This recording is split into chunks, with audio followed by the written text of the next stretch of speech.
오늘은 이미 예고해드린 대로 우리 교회가 새로운 예배식으로 다음 주일부터 예배를 드리는 것과 관련해서 시편 121편을 중심으로 하나님의 말씀을 여러분과 함께 묵상하겠습니다.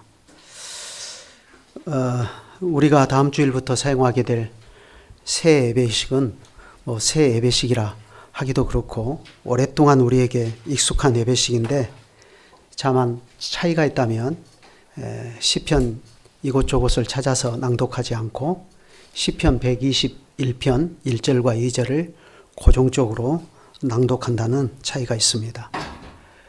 그리고 또 이것을 1절은 목사가 낭독을 하고 2절은 회중이 낭독을 하게 됩니다.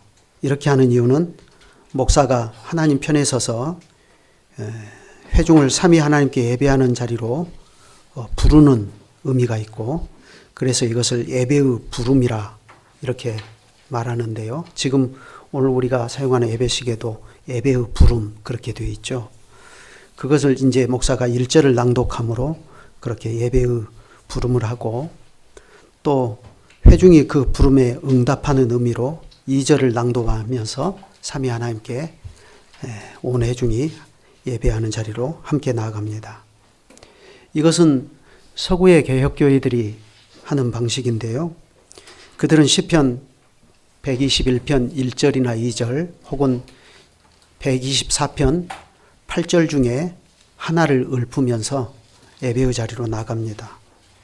그런데 121편 1절과 2절, 124편 8절이 내용은 같습니다. 124편 8절을 보더라도 우리의 도움은 천지를 지으신 여호와의 이름에 있도다 이렇게 말하지 않습니까? 그러니까 둘 다 같은 내용인데 둘 중 어느 것으로 하느냐 하는 것은 개교회의 선택입니다. 중요한 것은 그러면 왜 교회가 하나님께 예배를 드리러 나가면서 이 시편 121편 1절 2절이나 또 124편 8절을 낭독하면서 어떻게 보면 하나님 앞에 그걸 고백하면서 나아가는가, 그 이유를 아는 것이 중요합니다. 남이 그렇게 하니까 우리도 그냥 서구의 개혁교회에 따라서 그렇게 하자, 이제 그렇게 쉽게 생각하면 곤란하죠. 그 의미를 알아야 되는데 벌써 여기에서 하나님께 드리는 예배의 정신이 비춰지고 있다는 사실을 우리가 주목할 필요가 있습니다.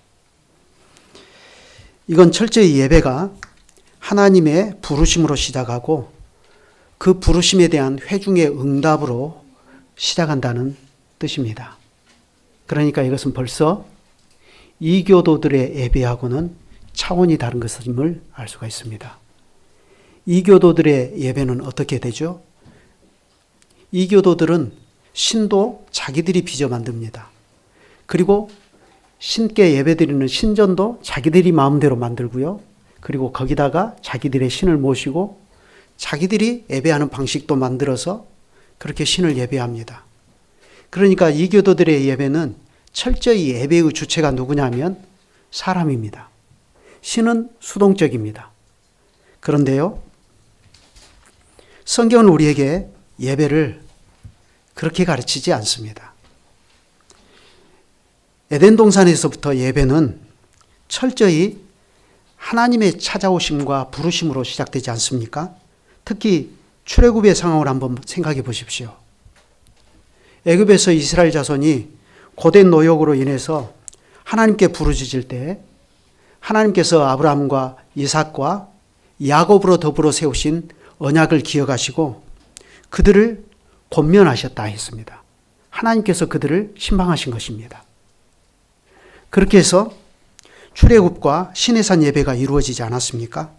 하나님께서 그들을 만나주시고 그들을 애굽에서 건져서 시내산으로, 하나님이 계시는 시내산으로 그들을 부르셔서 예배가 이루어지도록 하신 것입니다. 성경이 가르치는 삼위 하나님께 드리는 예배는 이와 같이 하나님께서 먼저 죄인들을 찾아오시고 이 죄인들을 주님의 존전 앞으로 부르시는 것이며 거기에 회중이 믿음으로 응답함으로써 이루어지는 것입니다.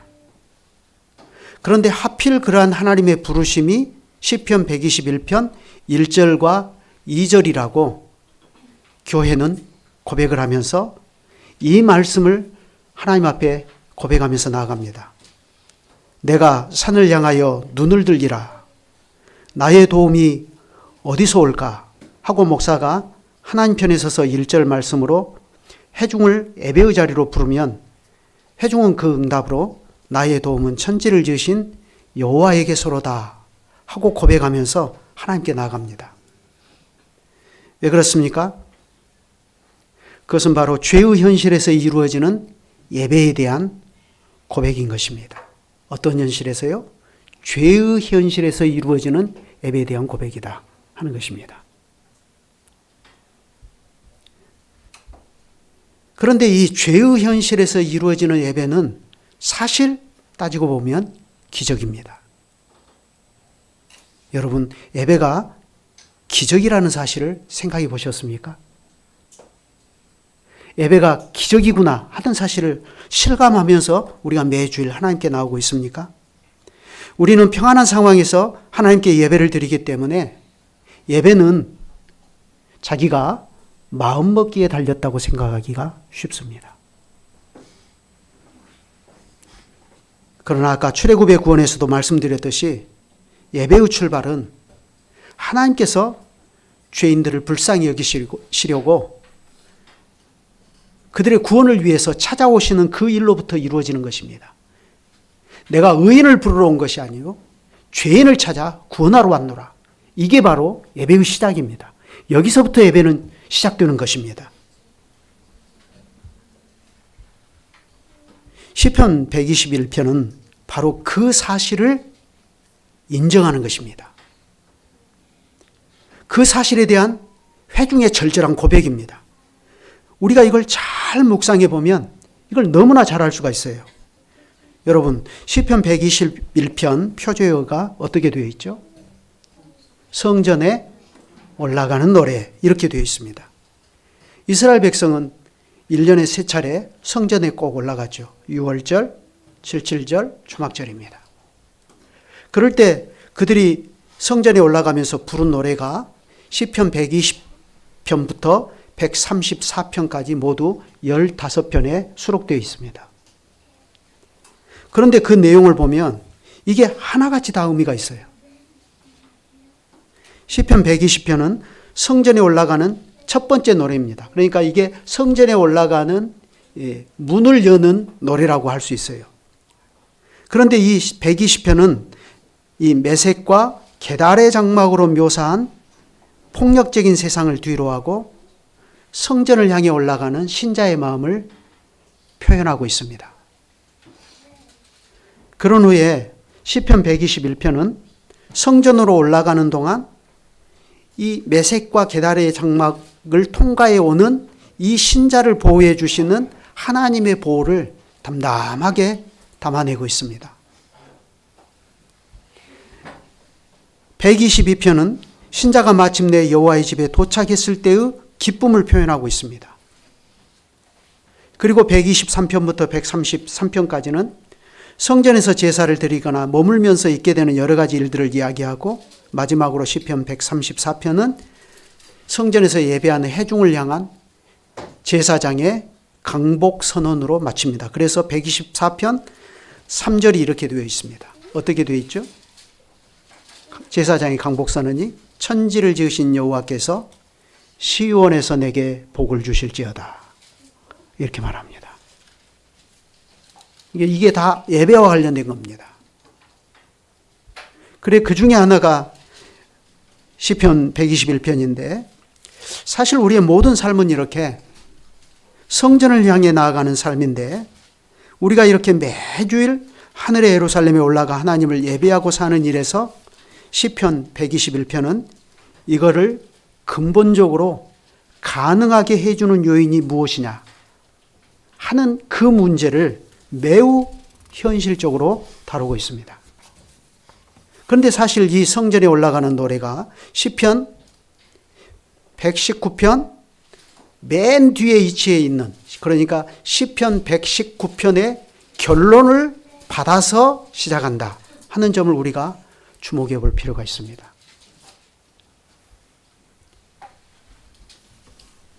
숫자로 119 다음에 120이니까 119편 뒤에 120편이 오는 것은 너무 당연하지, 이렇게 생각하기가 쉬운데, 그러나 거기에 생각해 볼 점이 있다는 거예요. 특별히 120편부터 시작되는 성전에 올라가는 노래는 119편의 맨 마지막 말을 받고 있다고 그랬죠. 그러면 119편의 맨 마지막 말이 뭐죠? 176절에 이른 양같이 내가 방황하오니 주의 종을 찾으소서, 내가 주의 계명들을 잊지 아니함이니이다. 이렇게 말하고 곧바로 성전에 올라가는 노래가 이렇게 시작합니다. 내가 환난 중에 여호와께 부르짖었더니 내게 응답하셨도다.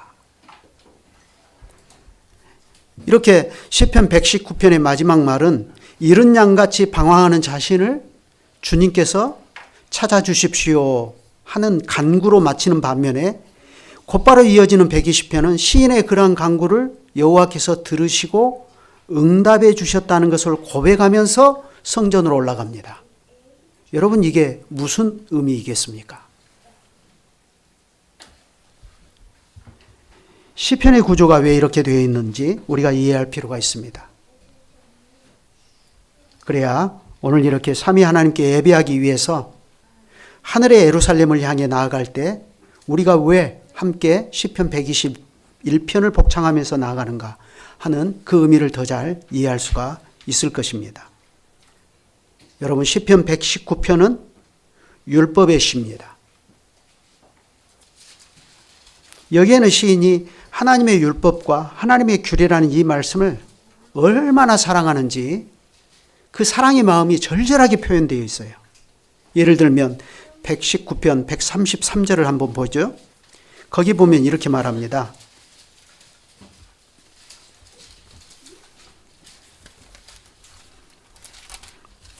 같이 한번 읽어보실까요?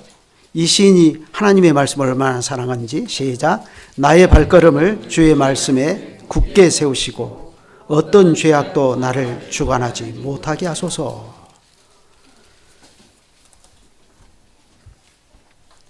이것을 보면 어떤 느낌이 들죠?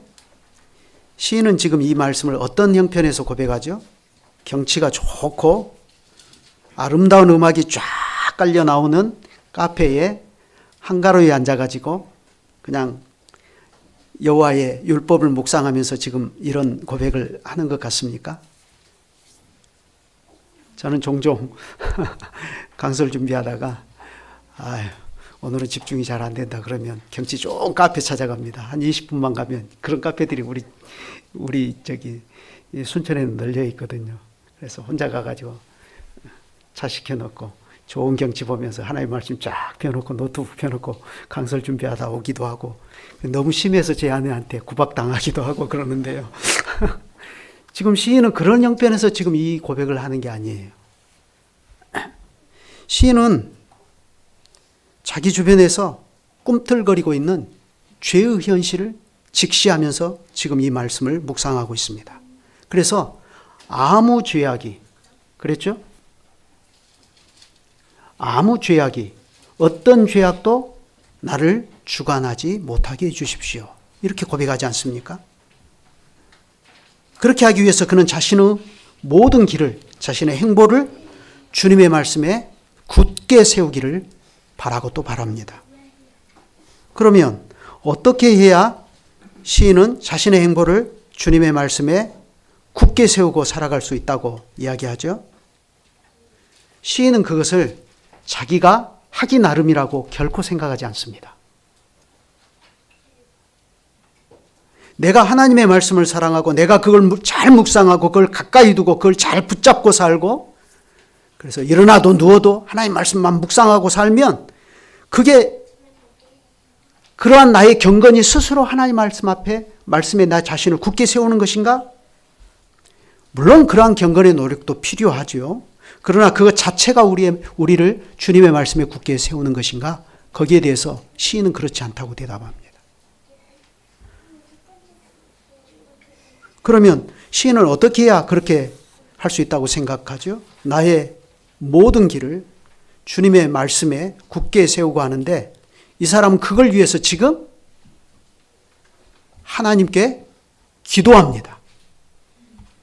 다시 한번 133편을 보죠. 나의 발걸음을 주의 말씀에 굳게 세우시고 어떤 죄악도 나를 주관하지 못하게 하소서. 누구에게 하는 얘기죠? 하나님께 간청하는 얘기예요.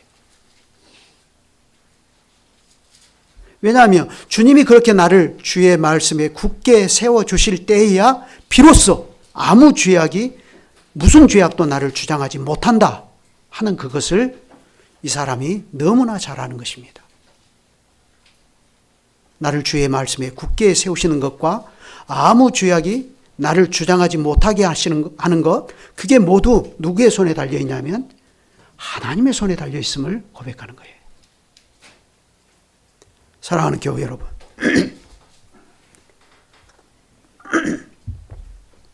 우리가 평소 하나님의 말씀을 사랑한다는 것이 이런 것입니다. 하나님의 말씀을 액자에 멋지게 적어서 벽에 잘 걸어두는 게 말씀을 사랑하는 게 아닙니다. 그건 집안을 예쁘게 꾸미는 인테리어 효과는 있을 것입니다. 그렇지만 오히려 우리는 그 말씀을 날마다 자신이 싸워가는 치열한 죄의 현실에서 묵상하고, 그래서 그 말씀이 자기를 주장하도록 하는 것입니다. 우리가 매일 이런 태도로 주님의 말씀을 묵상하면 어떻습니까? 그 말씀이 우리 발에 등이 되고 그 길에 빛이 된다 하고 105절에 고백하지 않습니까? 주의 말씀은 내 발에 등이요 내 길에 빛이니이다. 그래, 이렇게만 놓고 보면 신자는 주님의 말씀으로 모든 것을 극복하고 심지어 겁없이 불 속이라도 뛰어들 수 있을 것 같습니다. 그래서 우리들이 청년 때 불렀던 유명한 복음성가가 있죠. 불 속에라도 들어갔어, 이런 게 있잖아요. 뭐 그렇게 할 것 같아요. 그런데 과연 그렇습니까? 시편 119편을 우리가 잘 묵상해 보면 과연 이렇게 믿음으로 살아가는 신자의 곳곳에 위험이 도사리고 있다 하는 것을 알 수가 있습니다. 하나님의 말씀을 사랑하고 그 말씀으로 자기 주변의 악을 다 물리치고 살아갈 것처럼 말하니까 이제부터 신자의 삶은 순풍에 돛을 단 비단길 인생인가? 결코 그렇지 않다는 것을 시편 119편에서 이야기합니다. 107절을 한번 보실까요? 자, 이 시인이 107절에서 어떻게 고백하죠? 다 같이 읽죠. 시작. 나의 고난이 매우 심하오니 여호와여 주의 말씀대로 나를 살아나게 하소서. 또 그 밑에 109절에서는 뭐라고 했죠? 그것도 같이 읽죠. 나의 생명이 항상 위기에 있사오나 나는 주의 법을 잊지 아니하나이다. 자, 나의 생명이 위기에 놓여 있다. 위험에 노출되어 있다. 이렇게 말하고 있는데요. 히브리어 원문을 보면 재밌게 표현을 합니다. 내 생명이 손바닥 위에 있습니다. 이렇게 표현해요. 저기 강화도에 가서 배 타고 가면 비둘기들이 막 날라오죠. 그때 비둘기 모이를 손바닥 위에 올려놓으면 새들이 와서 탁 쪼아먹고 가죠. 그러면 내 생명이 그렇게 손바닥 위에 있으면 어떻게 되는 거죠? 악인들이 와서 내 생명을 낚아채 가버린다는 거예요. 지금 내 형편이 그렇다는 겁니다. 나의 생명이 내 손바닥 위에 놓여 있습니다. 그렇게 표현을 해요. 그렇기 때문에 이 사람은 지금 하나님의 말씀을 사랑하고 그 말씀을 종일 묵상하며 살지만 죄악이 자기 생명을 언제 낚아채 갈지 모르는 그런 상황 속에 지금 있는 거예요. 그러니 그 죄악이 자기를 주장하지 못하도록 해달라고 간청하는 거예요. 그렇게 간청하면서 사는 것이 신자의 삶입니다. 그게 우리의 현실입니다. 신자가 하루하루 하나님의 말씀에 의지해서 사니까 만사 형통이인가? 그게 아니라는 것을 우리가 경험해서 또 너무나 잘 알지 않습니까? 성경은 전혀 반대로 말해요. 세상이라고 하는 이 폭력적인 링 위에서 세상 사람과 똑같은 방식으로 똑같은 생각과 똑같은 삶을 살지 않고 그저 이 세상을 흩어진 나그네로 하나님의 말씀에 의지해서 하루하루를 사는 것 때문에 신자에게 고난이 들이닥칩니다. 그렇지만 좌절하지 않습니다. 신자는 고난 중에서 영생의 말씀을 의지합니다. 그는 그 말씀을 굳게 붙잡고 그 말씀에 자기 생을 올려놓는 방식으로 하나님과 동행합니다. 왜냐하면 하나님과 동행하는 그것이 생명이라는 것을 너무나 잘 아는 까닭이에요. 그래서 시편 119편 92절에 고난에 대해서 이 사람이 어떻게 해석을 하죠? 거기 이렇게 말합니다. 주의 법이 나의 즐거움이 되지 아니하였다면 내가 내 고난 중에서 멸망하였으리이다. 그리고 71절을 보면 신자는 오히려 고난을 더 적극적으로 해석하지 않습니까? 고난당하는 것이 내게 유익이라 하고 이렇게 말합니다. 이로 인하여 내가 주의 율례를 배우게 되었습니다. 그러면 생각해 보십시오. 이 고난은 어디에서 오는 것입니까? 아까 나의 모든 길을 주의 말씀에 굳게 세우고 아무런 죄악이 나를 주장하지 못하게 하소서 했죠. 내가 주님의 말씀에 의지해서 사는 것 때문에 고난이 들이닥칩니다. 이 세상의 죄악과 동떨어진 삶을 사는 것 때문에 고난이 들이닥칩니다. 물론 죄의 유혹은 자기 자신 안에서도 얼마든지 발생하지 않습니까?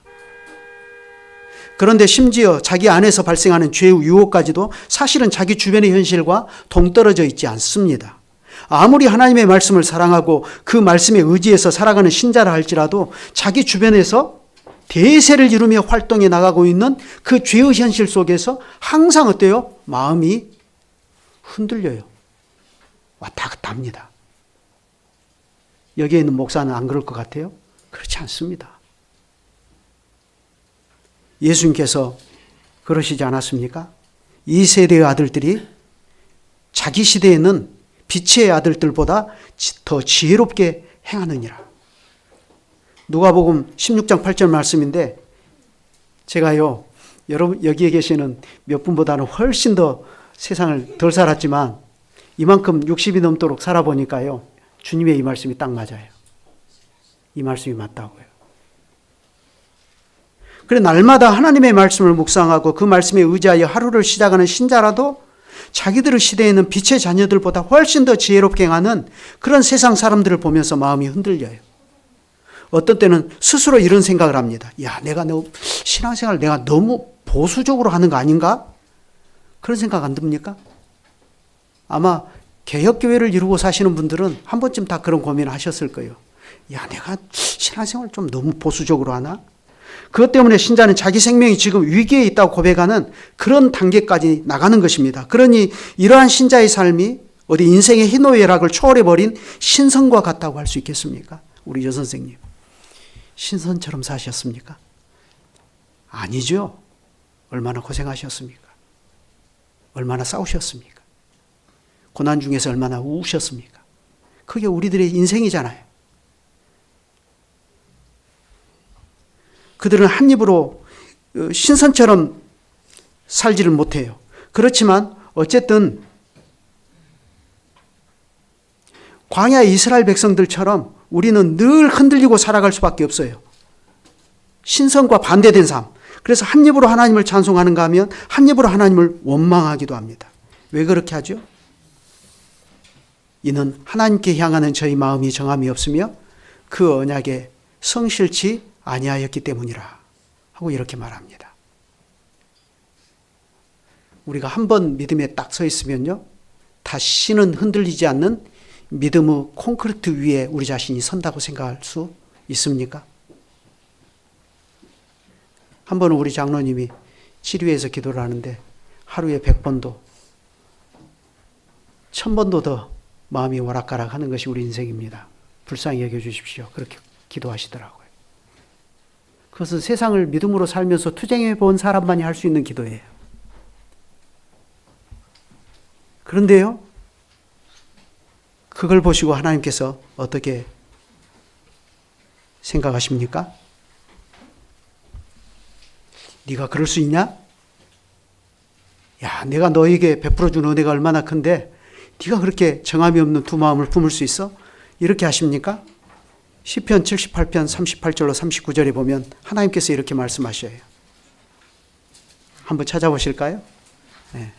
78편 38절 39절.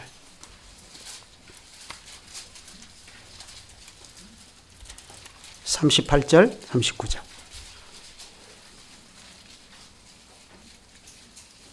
같이 읽죠. 시작. 오직 하나님은 긍휼하심으로 죄악을 덮어주시어 멸망시키지 아니하시고 그의 진노를 여러 번 돌이키시며 그의 모든 분을 다 쏟아내지 아니하셨으니 그들은 육체이며 가고 다시 돌아오지 못하는 바람임을 기억하셨음이로다. 여러분, 이게 죄악의 현실 속에서 날마다 말씀을 묵상하면서 아무 죄악도 나를 주관하지 못하게 해달라며 투쟁하며 살아가는 신자를 바라보시는 하나님의 마음입니다.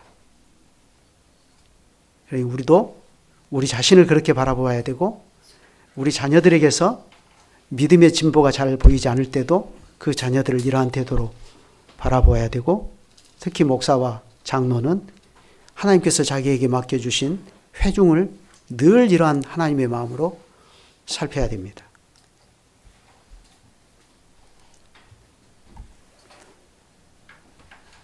과연 시편 119편을 보면 그러지 않습니까? 시편 119편이 하나님의 말씀을 그처럼 사랑하고, 그렇기 때문에 주의 말씀이 심히 정미함으로 주의 종이 이를 사랑하나이다 하고 고백할지라도 그것 때문에 신자는 자기가 141절을 보면 미천하여 멸시를 당한다 하고 고백합니다. 그러면서도 여전히 영생의 말씀을 붙잡고 나가는 거예요. 그러니 하나님의 말씀에 대한 칭찬과 높임, 그리고 찬송으로 가득한 시편 119편은 신자의 그러한 현실을 외면하지 않은 채 그 마지막에 이러한 말로 끝납니다. 119편 176절 다 같이 읽죠.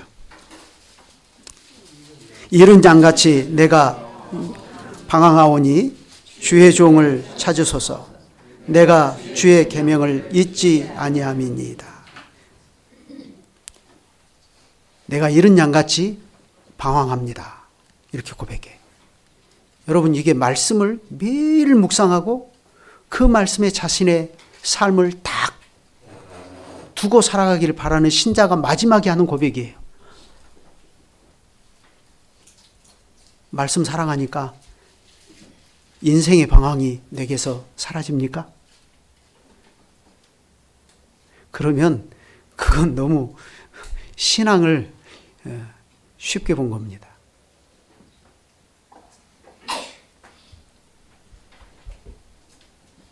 신자는 하나님의 말씀을 귀중하게 여기고 그 말씀을 사랑하고 그 말씀을 찬송하면서 매일매일 살아갈지라도 그럴수록 신자는 여전히 이른 양같이 유리하며 방황하는 자신을 발견하고 정직하게 그 자신을 하나님 앞에 세우는 겁니다.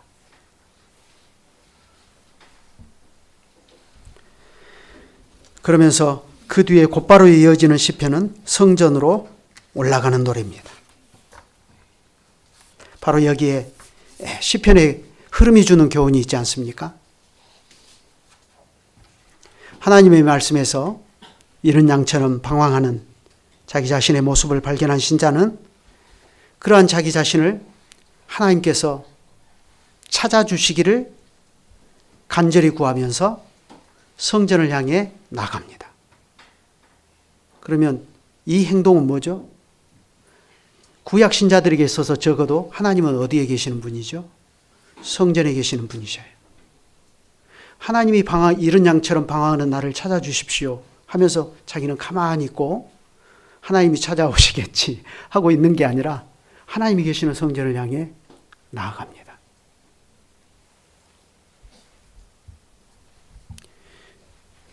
그래, 그 하나님께 신자는 자기 자신의 연약한 것과 비천한 것, 이른 양처럼 방황하는 자신을 겸손히 고백하면서 나 이런 사람입니다. 그렇지만 하나님 나를 만나 주십시오. 나를 찾아 주십시오 하면서 나아가요. 하나님께서는 그래 그러한 사람의 간구를 들으시고 어떻게 하십니까? 그 계신 곳 하늘에서 그의 죄를 사하여 주신다 하고 가르치는 것이 성경의 교훈입니다.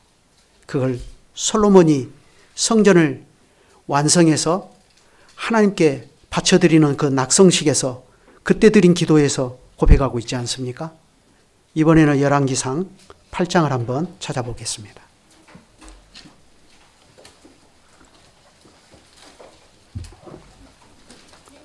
열왕기상 8장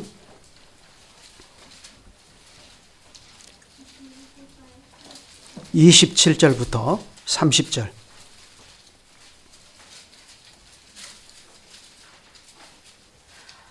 자, 같이 읽으시죠.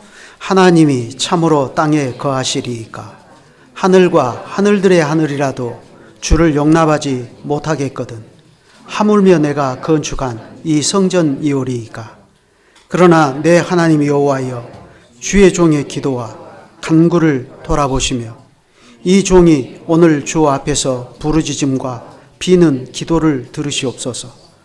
주께서 전에 말씀하시기를 내 이름이 거기 있으리라 하신 곳 이 성전을 향하여 주의 눈이 주야로 보시오며 주의 종이 이곳을 향하여 비는 기도를 들으시옵소서. 주의 종과 주의 백성 이스라엘이 이곳을 향하여 기도할 때에 주는 그 간구함을 들으시되 주께서 계신 곳 하늘에서 들으시고 들으시사 사하여 주옵소서. 예수님께서 내 집은 만민의 기도하는 집이라. 그런데 너희가 이 성전을 강도의 굴혈로 만들어버렸다 하고 책망하셨죠. 그러면 세계 만민이 와서 이 성전에서 하나님께 기도하는 그 기도는 무엇입니까? 죄를 사해 주십시오 하는 그 기도예요. 내 소원이 이것인데 하나님 이것 좀 들어주십시오 하는 게 아니라 내 죄가 이건데 하나님 내 죄를 사해 주십시오 이겁니다. 그러면 하나님께서 그 계신 곳 하늘은 성전이에요. 성전에서 들으시고 우리의 죄를 사해 주신다 하는 것입니다. 매일매일 하나님의 말씀을 사랑하여 죄악이 자기를 주장하지 못하도록 주님을 의지하지만 실제로 우리는 늘 눈앞의 현실에서 유리하며 방황합니다. 그러한 우리는 예쁜 포장지로 굳이 감추려고 하지 않습니다. 매일매일 하나님의 말씀을 묵상하며 읊조리고 사는 신자는 그 말씀이 자기를 주장하고 다스리는 것 때문에 자기 눈앞에서 벌어지는 세상에서의 치열함을 또한 애써 눈감아 버리지도 않습니다. 말씀을 사랑하지만 두렵습니다. 내가 말씀을 사랑하지 않는다고 하며 억울할 정도입니다. 그렇지만 아침에 눈만 뜨면 어때요? 눈앞에서 펼쳐지는 죄악의 현실에 들어가기가 두려운 겁니다. 그래서 이렇게 할까 저렇게 할까 유리하며 방황하는 자기 자신을 하나님 앞에 정직하게 고백하고 그러한 마음으로 계속해서 성전에 계시는 하나님을 향해 나아갑니다. 사랑하는 교회 여러분, 우리가 이 세상을 믿음으로 살아간다고 하는 것이 이런 것입니다. 우리는 다 각자 하는 일이 다르고 하나님께서 소명하여 부르신 자리도 제각각입니다. 그러나 우리가 살아가는 각기 다른 삶에도 불구하고 우리는 매일매일 성전을 향해 나아가는 믿음의 길을 갑니다. 그것은 세상 처음부터 안식일 제도를 내신 하나님의 뜻을 헤아려 보면 잘 알 수 있지 않습니까? 그렇지만 우리의 진정한 성전은 저 팔레스타인 땅에 있는 예루살렘이 아니라 하늘의 예루살렘이고 우리의 참 성전이신 예수 그리스도 그분 안에서 모든 믿는 자에게 약속된 하늘에 있는 더 나은 본향입니다. 그럴 때 우리가 그렇게 매일매일 하나님의 성전을 향해 나아가는 그 삶이 또한 만만치가 않습니다. 그 삶이 얼마나 치열한지 우리가 경험을 통해서 잘 알지 않습니까? 당장 각 가장들에게는 그게 가족을 부양하기 위한 눈물겨운 삶의 현장이기도 하지 않습니까? 그래서 성전에 나아가는 노래, 첫 번째 노래인 120편은 성전을 향해 나아가는 신자의 삶이 어떠한 위험에 노출되어 있는가 하는 것을 메섹과 게달의 장막이라고 하는 정글과 같은 세상으로 묘사를 합니다. 그 치열한 삶의 현장을 지나서 마침내 성전을 향해 나아갈 때, 그러면 이 치열한 삶의 현장을 뚫고 지나가 마침내 하나님의 성전에 우리가 안전하게 이르도록 하는 그 도움은 어디에서 오는가? 그걸 시편 121편이 이렇게 노래합니다. 내가 산을 향하여 눈을 들리라. 나의 도움이 어디서 올까? 나의 도움이 천지를 지으신 여호와에게서로다. 우리가 주일마다 치열한 삶의 현장을 지나서 사랑하는 교우들과 함께 어깨를 마주하고 삼위 하나님께 예배를 드리고자 나아갈 때 우리가 바로 이 시편을 함께 복창하면서 나가려고 하는 이유가 바로 여기에 있는 것입니다. 민주화가 잘 되고 종교의 자유가 광범위하게 인정되는 사회에서 살기 때문에 우리는 주일마다 교회당에 나오면서도 이 사실을 간과해 버리기가 쉽습니다. 예배는 내가 마음먹기에 달렸다, 이렇게 생각하기가 쉬운데 결코 그렇지 않다는 것입니다. 그럼에도 불구하고 우리는 실제로 연약에 둘려 쌓여있는 인생으로서 그걸 늘 잊어버리기가 쉽기 때문에 하나님께서 성전에 나와서 하나님께 예배드리려고 하는 우리에게 그 사실을 확인시켜 줍니다. 너희가 여기에 오기까지 그 도움이 어디에서 왔느냐? 그 도움은 천지를 지으신 여호와로서 온 것이다. 그걸 명심해라 하고 가르쳐 주시는 겁니다. 여기까지 하고 이어서 오후에 또 말씀드리겠습니다. 기도하시죠.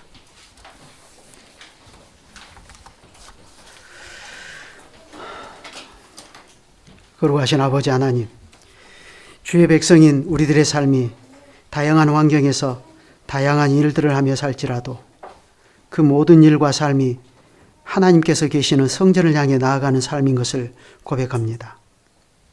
그 일을 잘 이루도록 주님의 말씀을 사랑하고 그 말씀을 매일 묵상하며 살지만 그것 때문에 저희들의 인생길은 세상에서 위기를 만나고 심지어 교회를 압도하여 버리는 것처럼 보이는 세상에 기가 죽어서 우리 자신도 늘 유리하며 방황하기도 합니다.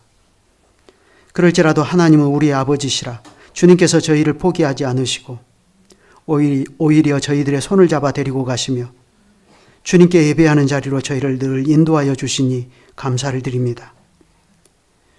죄의 현실에 압도가 되어 있는 우리들의 삶을 돌아보면 예배는 마음먹기에 달려있지 않고 저희가 매 주일마다 이렇게 주님께 나와서 삼위일체 주님께 예배를 드릴 수 있는 이것이 기적임을 고백합니다. 이 기적이 오늘 또 우리에게 이루어지면 오직 우리의 도움이 천지를 지으신 여호와 주님께 있는 까닭입니다. 이것을 알고 고백하기에 주님께 드리는 우리의 예배가 더욱 힘이 있어지게 하시고 주님께 올려드리는 이 해중의 찬송에도 기쁨과 감사가 더하여지게 하시옵소서. 주 예수 그리스도의 이름으로 기도드립니다. 아멘.